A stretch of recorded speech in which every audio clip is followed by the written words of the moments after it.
From Radio DePaul, Chicago's college connection. My father spent 3 years restoring this car. It is his love. It is his passion. I have an unnatural passion for rocks. I learned to feel things I've never felt before. Love, jealousy, passion for disemboweling. Look at all the passion on that wall. Well, jazz flute has always been a small passion of mine. It's a bathroom. It's not just a bathroom, David. It's a passion project. My passion project. Destroying someone else's passion project. This is Passion Project with your host, Peyton Baisden. Oh boy, it's that time of the week where things start rolling. We're like a ball at the top of a hill, so much potential energy, and now we're getting kinetic. Little physics reference for all our big physics fans out there. Welcome back to Passion Project. Today's going to be a great week because we're here together, and that means a lot. And because it is a new week, we've got a very special guest for you all. Who are you? OMG, hi. My name is Joseph Casino, otherwise known as Speed. Oh yeah. Oh yeah. So, okay. Joseph, you've made a fantastic journey to be here today, because you are quite a passionate fellow. But before we really dig into that, before we really get into the meat and potatoes of today's episode, tell us a little bit about yourself. How would you describe your general aura, your vibe? All right. Well, I am a sophomore at UIUC, but more frankly, I'm a cars lover, but not just any type of cars. I'm talking specifically about Disney Pixar's Cars. Heck yeah. Oh yeah. One of the greatest Pixar film franchises, in my opinion. The greatest. Okay. Not biased. It spans 3 films, all surrounding cars, the titular Cars.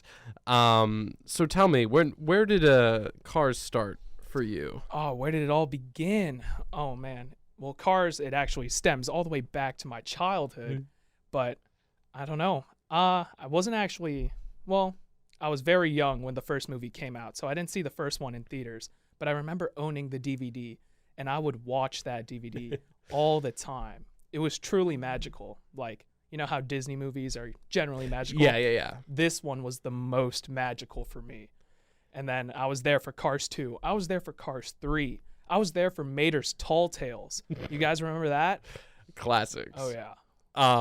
That's fantastic. Cars is we'll start off with we'll get right into it. Many people when you look at Pixar trilogies, people will be like, "Oh, the first 3 Toy Stories, like perfect." Yada yada. There's a lot of contention about one entry in the Cars franchise. One entry, maybe 2. Okay. Let's get it. We can all agree. First one, fantastic film. Masterpiece. Beautiful story. Obviously. Life is a Highway. Love that song. Relatable. Yep. Lightning McQueen's our hero. The second one, it's kind of like the first movie, except there's more guns. There are more guns. There's less racing. And, you know, I don't know. It's weird because the general consensus is everyone loves the first movie. It's got a very classic, original story about, you know, a hotshot racer who, you know, truly finds himself and, you know, finds a life outside of, you know, the speed. He finds love, he finds friendship, you know. But then we get into the second movie, Cars 2. And if you guys haven't seen Cars 2, without, you know, spoiling of course, we don't want to spoil Cars 2. We don't want to spoil this movie, but it's basically a spy film. There's a lot of guns, and it's very whimsical. I don't know how to describe it. It's strange. So they took the focus off of Lightning McQueen, and Mater is the main character of the second film. Yes. Tow Mater, who was a fantastic side character in the first movie. One of the highlights. There's something to be said. You look at films like Finding Dory, which I think did pretty well because it wasn't a departure. Yeah. But Cars 2 focuses on Mater becoming an international spy, which is just saying those words seem very far-fetched. Yeah, but there's some He like jumps out of a plane at some point. I don't know. There's like machine guns and Yeah, parachutes. yeah, it's crazy because like all it realizes it's still a Cars movie, so all of that is happening while there's just some race going on. Yeah. And I mean, if I could, rewrite Cars myself, honestly, Cars 2, the racing scenes, probably some of my favorite scenes in the entire Cars franchise. But it's just, overlooked by all the spies and all these this whole other side story that frankly I don't really care about, because we spent the first Cars movie really diving deep into Lightning McQueen, his story, his racing journey. And now we barely even get to see him race. That's so true. He is sidelined in what is thought to be his own movie, but it was strange. It was a strange time. Now moving into Cars 3, you said there were possibly 2 contentious films in the franchise. Yeah. So what is the thoughts on Cars 3? Well, Cars 3, they try to bring it back to its roots, really focus on racing. That's what the Cars franchise is about. But it got some mixed reviews because one about the ending, the potential storyline, and they really just didn't want to see Lightning McQueen, no spoilers, but grow old, retire. Lightning McQueen is way past his prime in Cars 3 as a new generation of racers come and take his place, and he's no longer the fastest guy on the track. I see both sides of that. I think something maybe an issue with Cars 2 is that we didn't get to see much of McQueen in his quote unquote prime before that was taken away from us in Cars 3. I do, however, really enjoy the story of Cars 3, and I think it's a really beautiful moment and like compelling storyline where he realizes he's not the fastest anymore. He can't do it forever. And like watching him try and then fail and then learn and like work was very compelling. I like Cars 3 a lot. I for liked that it reason. too. When I first saw it in theaters, actually I saw it for my birthday. I had a birthday party where I saw Cars 3. That was Awesome. That was prime core memory. But anyways, yeah. Cars 1 focuses on, Lightning McQueen as a rookie. Now, Cars 2, where they, I think, fumbled the bag, is supposed to be Lightning McQueen in his prime. And, he has already won, I want to say, I forgot how many, I think his 3rd or 4th Piston Cup, right? He's definitely in his prime. He's at his fastest point, and he's competing against cars in the World Grand Prix. That's big. So he's able to compete and win at the very top level, but we just don't get to see that much. So I feel like there's that gap, because when we go into Cars 3, the first scenes are him, racing, doing his thing. And then so very, abruptly in the 3rd movie, he wipes out, and then, he's not the fastest anymore. He's not our guy. He's not. That's not my Lightning McQueen. That's not my Lightning McQueen. Yeah, I will say I think that's something Cars 2 stole from us. In return, we got Mater with guns and bombs. Yeah.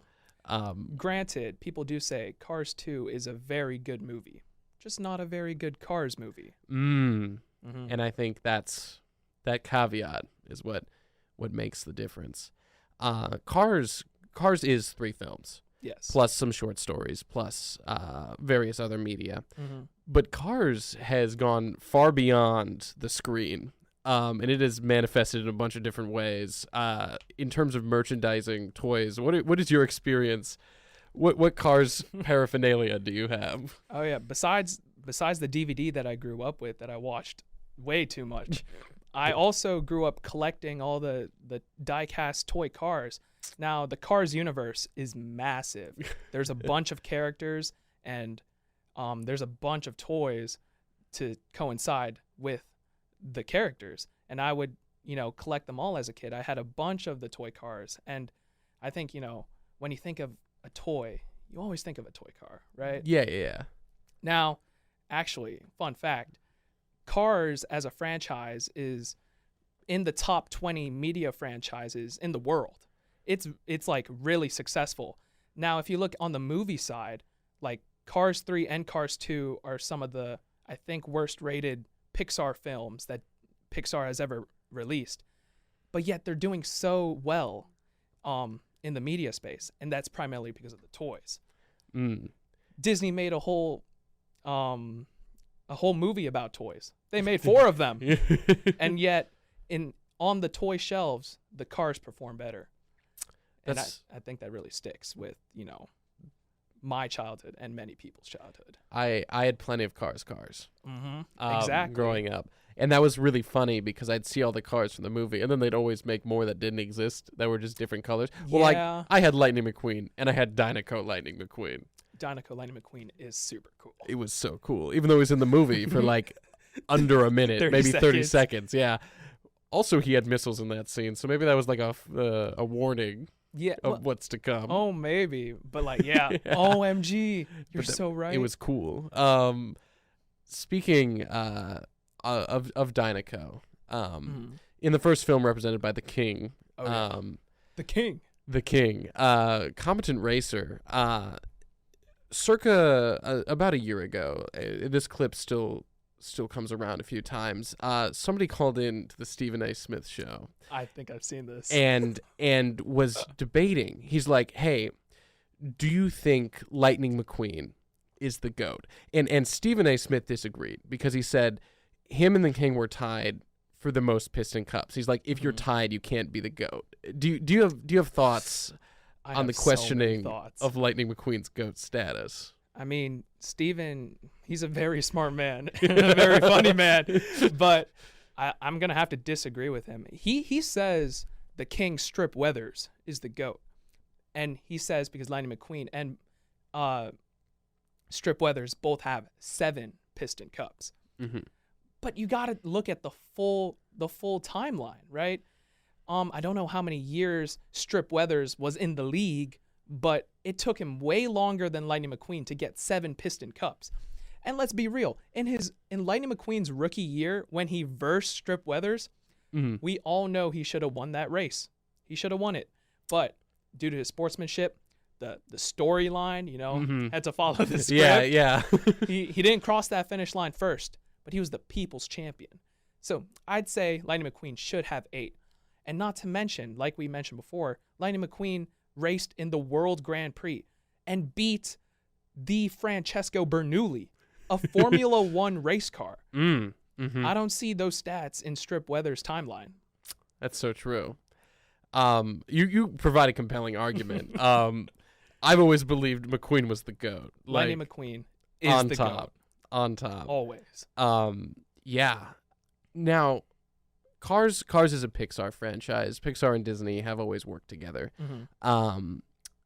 However, I forget the year. It was sometime a few years after, I think, Cars 2. Disney decided to capitalize on the success of Cars and release their own version entitled Planes. Oh. Do you have thoughts on the Planes franchise? I don't have many thoughts because I've seen it way less than I've seen Cars. I do remember watching it, but like in the very back of my memory, all I remember is that a crop duster tries to compete in this league of plane racers, and it just didn't make a lot of sense to me. I'm like, they're trying too hard. Granted, it's not the same people who made Cars, but it's in the same world, so it's canon, but I don't know. Are they part of the same universe? I believe they are part of the same universe. I don't think there's any confirmation because it's not, planes and cars. They're 2 separate entities. But I think you can just combine them. If they are in the same universe, that leads me to wonder what would happen if between the race between Dusty Crophopper, I think, and Lightning McQueen. Dusty, I don't know. I don't. Again, really speaking to the lasting legacy of Planes. Yeah. The movie. But Cars definitely has had a lasting legacy. Oh yeah. Living on, especially through media and toys, I owned countless cars. Mm-hmm. There was a Cars puzzle at my grandma's house that was awesome. Mm-hmm. I completed it a few times. There were Cars Wii games that I enjoyed. Yeah, the video games too. Yeah. Lots of stuff going on. Lightning McQueen was featured in Disney Infinity. Oh yeah. He had his own figure as well. a playable character. But Lightning McQueen has lent his image to many a thing, including more recently footwear. OMG. A lifelong classic. I know you are the proud owner of Lightning McQueen Crocs. I am a proud owner, and they're probably one of the greatest purchases I've ever made. Tell me, what does one get with a Lightning McQueen Croc that one would not get with the standard clog Croc model? They get speed. They get an essence of Lightning McQueen on them whenever they move around, go about their day, knowing that when you put those Crocs into sport mode, you are speed. You are faster. You Ka-chow. are better. Yeah. You can race. More recently, they released Toe Mater Crocs too, and I really want a pair of those so I can match them with my Lightning McQueen Crocs. That would be fantastic. I assume those make you go backwards really fast. I Like mean, you can run backwards. Yeah, not Lightning McQueen. Toe Mater is the world's best backwards driver. That's so true. I believe you were looking earlier today, and for like a brief moment, Yeah, like 10 minutes maybe, the Lightning McQueen Crocs were back in stock. Yeah, I don't know about that. I just saw an advertisement on Instagram, and I clicked it, and it said that the Lightning McQueen Crocs were back in stock on the website, but there was no ad, no announcement, because these are some of the most hyped Crocs that I think Crocs Of all time, have yeah. ever released. Mm-hmm. But nah, they just dropped them out of nowhere. But last time I checked, they're sold out again. So we'll have to wait Tragic. a little bit longer. Keep your eye out for more Lightning McQueen Crocs. They can be yours if you do some strategic planning. This all comes back to, it all came out of that first film, Cars, which features such awesome characters like Lightning McQueen, Toe Mater. Were there any other standout characters from that first film that you really resonated with or you thought were well done? Well, another one of my favorite characters. Some people argue that he's the GOAT, Doc Hudson. Yes. Doc Hudson, he is a 3-time back-to-back Piston Cup champion. Ooh. But his career fell short when he crashed in the race of 54. I forgot what race it was, but it was the year of 54 because Lightning McQueen says it. But yeah, he resonates a lot with me because he's kind of Lightning McQueen's mentor. We wouldn't have McQueen if it wasn't for Doc Hudson. That's so true. Mm-hmm. I often find myself quoting, like, sometimes you try so hard to go right that you end up turning left. And that, like, gets me. That was very close. That was, yeah. But, yeah, he does have a lot of memorable lines. So does Lightning McQueen. Ka-chow. Ka-chow. Float like a Cadillac. Sting like a beetle. Beamer. Beamer. Darn it. So close. So close. But, yeah, those moments between Doc Hudson and Lightning McQueen, super memorable. Yeah. And I think they try to incorporate a lot of that in Cars 3. Mm-hmm. I believe the voice actor for Doc Hudson passed away, and to commemorate his life and the character of Doc Hudson, he's mentioned a lot as Lightning McQueen's inspiration in the third movie, which solidifies his legacy, and that's why I think he's one of the greatest characters. That's true. The relationship in the first one was really good. He was a fantastic mentor. He provided McQueen everything he needed to succeed. Mm-hmm. And it was really beautiful to see that mirrored in the third film. Yeah. With Lightning putting his own spin on it. Now, Cars, the franchise. Mm-hmm. Wide spanning. Would you... Now, they do this. We have gotten a Toy Story 4. Oh, yeah.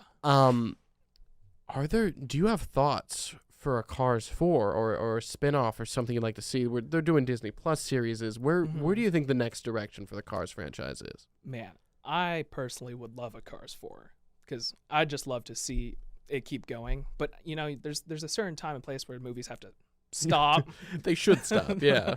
But, as far as revenue, again, one of the highest media franchises, I don't see why Disney can't, keep creating, keep adding to the storyline. Now, I believe there is a Disney Plus show I think it's called Cars on the Road. Ooh. Yeah, it's a series of short episodes. And it follows Lightning McQueen and Mater as they travel to Mater's sister's wedding, I think. Oh, Yeah. awesome. It's very wacky, and it's more like a Mater's Tall Tales. Kind of vibe. Back in, years and years ago, after the first Cars movie, they released Mater's Tall Tales, and those were fun. Cars on the Road, also fun. They're good short little watches, but as far as a movie, I don't know where they'd go with the story, because they kind of went full circle. At the end of Cars 3, spoiler alert, Lightning McQueen becomes Cruz Ramirez, another racer, mentor, and kind of fulfills the role that Doc Hudson once had on Lightning McQueen. So I don't know where they'd go. Would they show Cruz Ramirez continue to race and Lightning McQueen coaching her? Maybe they'll do another spin-off, Mater spy story for Cars 4. That would be awesome. That's what we universally wanted more of. That's what the people want to see. Yeah. Secretly, they want to see more. They knew they Mater. liked it. Yeah. Yeah. Before we close out, I'm going to give you one final question. Perhaps the biggest question that has come with the Cars franchise is sometimes when you look at it and start to apply logic, it gets a little confusing and crazy that these cars are living beings that exist. And they can die, but they're also born. But sometimes the bugs are cars, and there's a car pope, and There is a car pope. which implies car Jesus existed. So there's a Yeah. lot of rich lore there. There is. I don't even know where to begin, because it could go so many different directions. There's also the Pixar theory. The Pixar theory is that every Pixar movie is connected, and so the Cars timeline actually fits in there. I forgot how, but as Pixar movies are all very unique in their own ways, I find it best not to question it and Think just too hard about appreciate it for what it is, and that's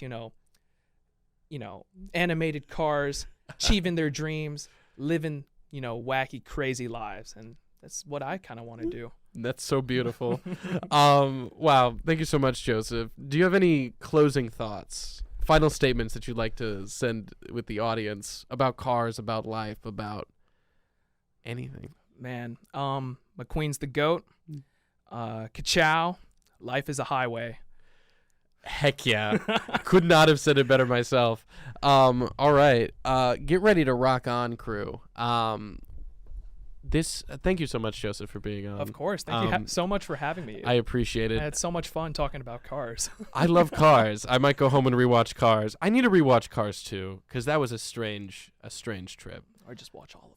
Yeah, why not just watch all of them? I've only seen Cars 3 once, I think, and I think that's the worst part.